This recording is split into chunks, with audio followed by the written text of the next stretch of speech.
And her mantra is, be inspired by the message and motivated by the music. Anita is certified by the Aerobics Fitness Association of America and the National Association of Sports Medicine. She is a graduate of Wellesley College and the Stern School of Business at NYU. Please give a nice round of applause for our speaker today, Ms. Julie.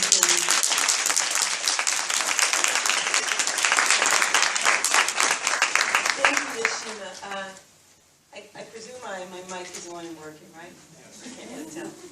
Anyway, I think we're eating, so I'm going to wait a second to do what wait to the end.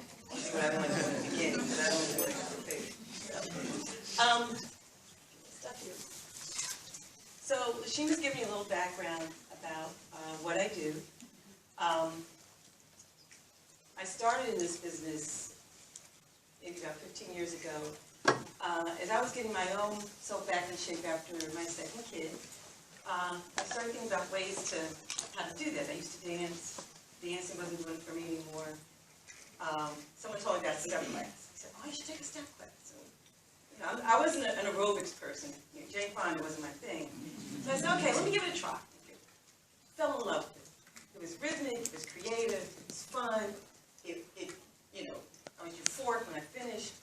Great workout. I was like, everyone should be doing this. Gotta figure out a way. And these are the issues that are deep in our mind that sometimes we have to get over. And I want to say that this conversation is for everyone because I'm brought here by the African American ERG group. You'll see there's a lean towards you know, some of the issues that are historical, but I think everyone will get something out of this presentation. So, that we don't see. Now I've got 3 images here. Okay. We've got a gospel choir. We've got a very sexy African American woman. And we've got a really great hairstyle here on Jennifer.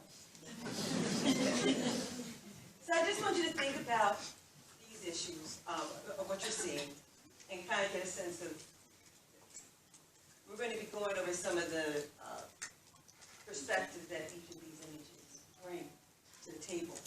The goal I want you to get out of this workshop is to think about how to circumvent the subtle obstacles that prevent you from losing weight and living a healthy life. I also want you to be aware of the resources available. My understanding is that there are representatives from the wellness area of New York Life that are available here. I think there's probably a lot of resources available to you once you get that mindset, if you're in that mindset of making those changes. And so, you know, let this carry you through to that next level.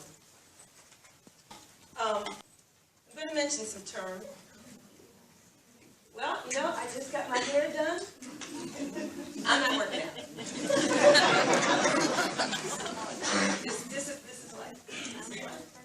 I especially like that, Cody. When we get to that conversation, I want to precede with something boring called statistics, just to get us in the mindset of what we're dealing with here. This is 2011-2012 statistics. I think we're inundated with these statistics. We know, you know, that we eat a lot of junk food. We know U.S. has a problem with obesity. We also know that we're all very aware of that. So it kind of makes this, you know, a nice time to have this conversation.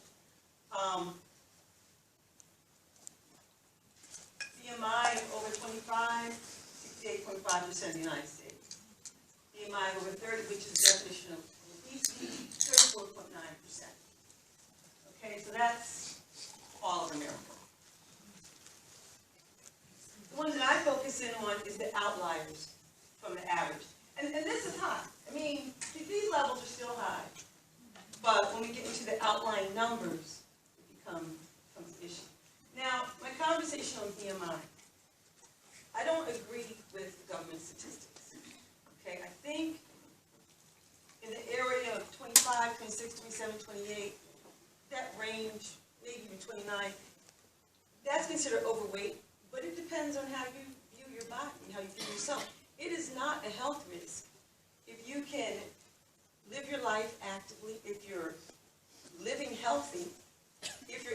to hang out with your kids, climb stairs, run a marathon, do whatever, then you're fine. And if you like your body that way, you know, I knew what BMI, what was good, what was bad. So this woman comes up to me, sits down, and her BMI is about 130. So if I do the math, she's probably about 170 pounds, maybe 180. And BMI said that she was at 29. So, you know, I told that mine, oh, you should be 23. I said, you should be 145 pounds. She looked at me like I had 3 eyes. She was like, oh no, that's too skinny. I would look bad at that weight. Don't even, like, you don't know what you're talking about. And that was a wake-up call to me, to say that those numbers mean nothing if you don't like how you look.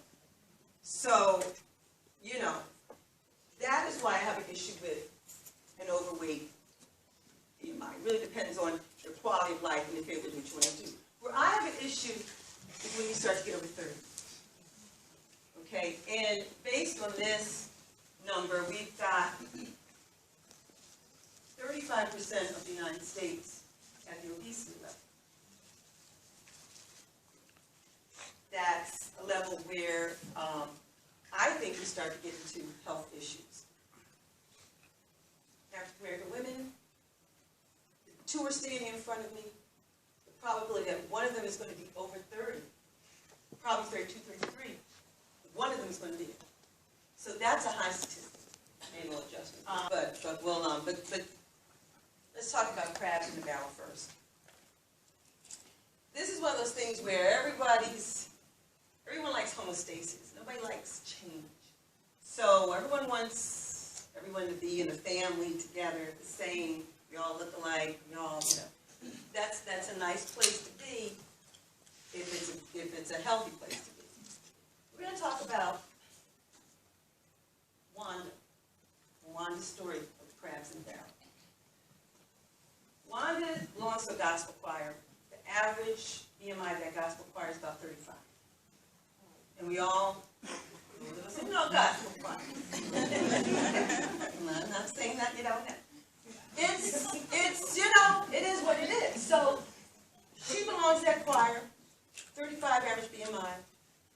Wanda's in 32. Wanda is starting to have some issues. 5'5", she's 200 pounds. She has pain in her knees walking up the stairs. Easily gets winded, out of breath. Recent doctor visit says she's borderline hypertensive and may have to go on medication. And let's just say Wanda also has kids, and it's difficult to keep up with them. So based on all these above issues, Wanda has decided to lose weight to improve her quality of life and stay off of hypertension meds. And she does some great things. She starts she starts walking every day. She goes on the internet. She finds, ways to cook, bake and grilled chicken that tastes good. And she's eating ground rice. And she's really making those changes because the internet does make it easy. There's a lot of information on that internet. So if you say, I want a healthy meal, family. So she's made these changes. People are starting to notice. You're losing weight. So about a month later, Wanda's gone from a size 20 to a size 16. She's making progress. Goes to choir rehearsal. And lo and behold, at the end of rehearsal, 3 big, huge buckets of KFC chicken. Because it's every month they do this, and so, Wanda's stomach is grumbling. She's like, oh, I should have eaten first. Oh, this really isn't in my, plan. Oh, choir member sees her over there. I guess she notices her hesitation. You know what she says to her? Girl, you're getting too skinny. You better go over there and do some chicken. Right over there. You're losing your back. You're losing your shape. Okay, so 2 things have happened to Wanda. It's a sabotage. First, she's already weak because she's hungry. starting not to fit in. She's starting not to be like everybody else. It's, you know, this is a family of gospel singers. We all have that same, you know, look. So that can sap a resolve very easy. It's, you know, in a state of weakness, in a state of, you know, what am I doing this for? That's the sabotage that can go real wrong.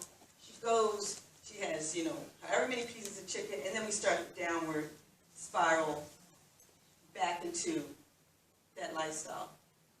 Okay, so it's that issue of, oh, you're starting to pull out. Oh, I know, you need to come back. That we have to understand, if we're doing it, if it happens to us. Okay, because you could be on either side of that coin. So that's a subtle sabotage to a healthy lifestyle.